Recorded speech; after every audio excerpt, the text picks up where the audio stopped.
Hi, it's me again with Corel Tips and Tricks, and somebody sent me this pretty good graphic, and they kind of understand the principle of the rainbow color, but they don't know how they got it into this black box squared off. Well, there's two ways you could do that. So what we're going to do, we're going to start in the center of the page, and I am going to draw an ellipse.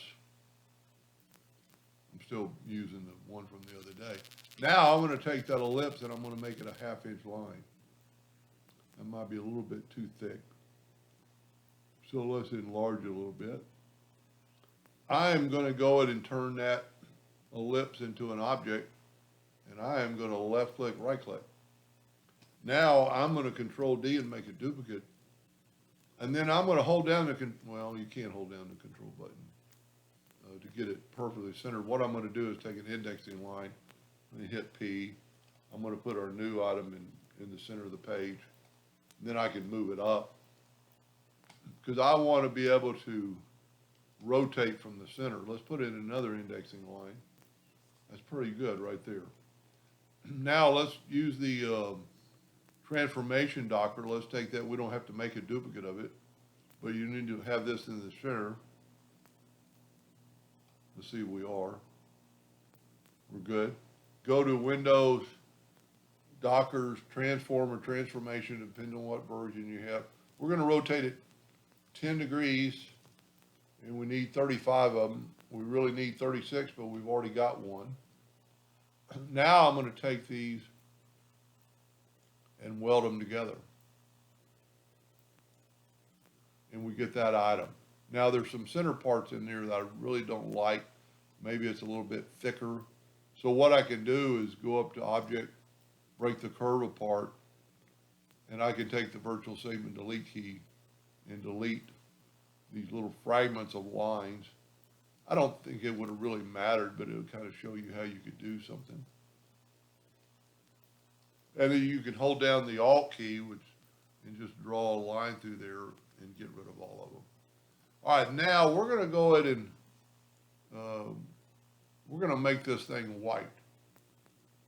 Whoop, that didn't work. Let's use the Smart Fill tool. I'll tell you what, let's take a black box. Go ahead and do black, object, order, back a page. Can't even see our item. Tell you what, let's fill it in with white. There we go. Now we can go here. I have there's another box somewhere. I don't know what that is.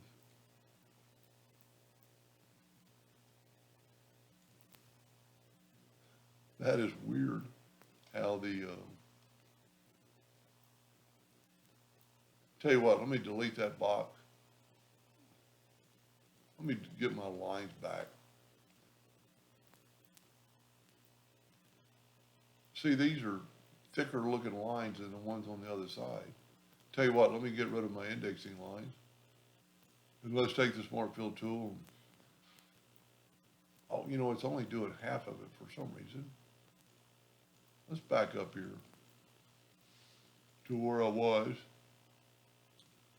Let's take this and group it together.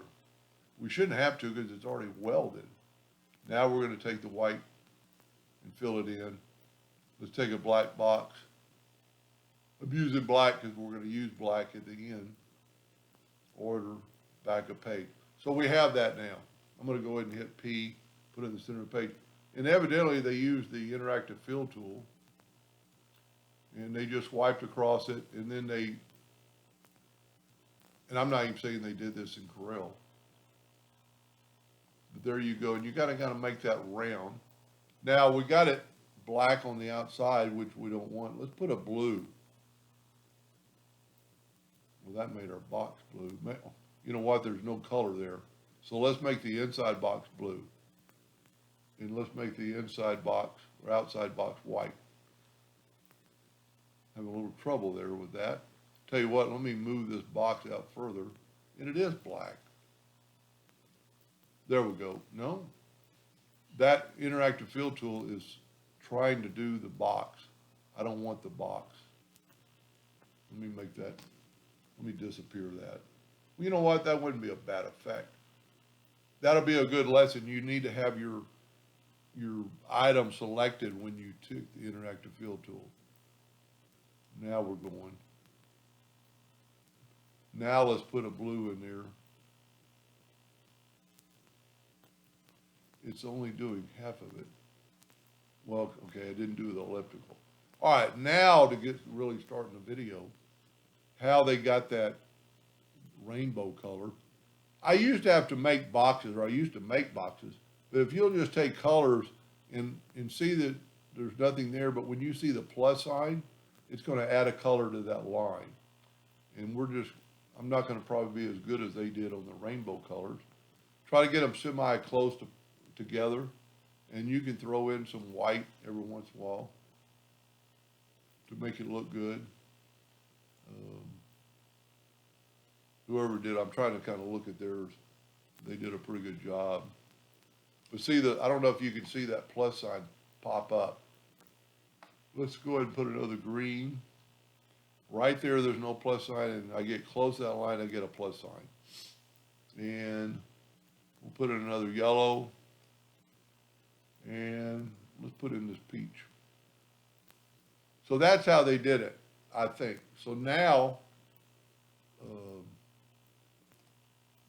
if you take this little tidbit on the interactive fill tool, right here you have a smooth. So it's kind of smooth it out. There's all kinds of things you could do, slide it up, make it, intense or not intense. This thing is actually called the acceleration, and we don't want quite that much. This kind of blends it in. This is freescale, which takes away that handle. So now you can slide it, and it's going to go in and out from the center. If you do not have that picked, you get this bar back, and it is pretty neat what you can do, because you can kind of tilt your interactive fill tool. But since we're doing indexing lines, all right. Now, how did they get the black background behind it? Let's just get rid of that. And how did they make it square? Well, that's pretty easy. Let's take our item and go up to object and, no, we can't do that. I thought would have to convert it to a curve. Let's make it just a little bit smaller. Now let's make a black box. And we're going to hit P and put it in the center of the page just to see what it looks like. And we're going to take the black box and go to order back a page. So that's what it looks like. But the real question was, how did they get it in this box? Well, you've got let's make this thing 15 inches. I had my ratio unlocked, so we need to do 15 both. Let's make another rectangle that's only 12. And I should have locked my ratio, but I didn't. So I don't like using the PowerClip tool, but it'll work good in this case. Is we can go up to object and PowerClip and place inside container. That's how they got the square. I'm almost certain.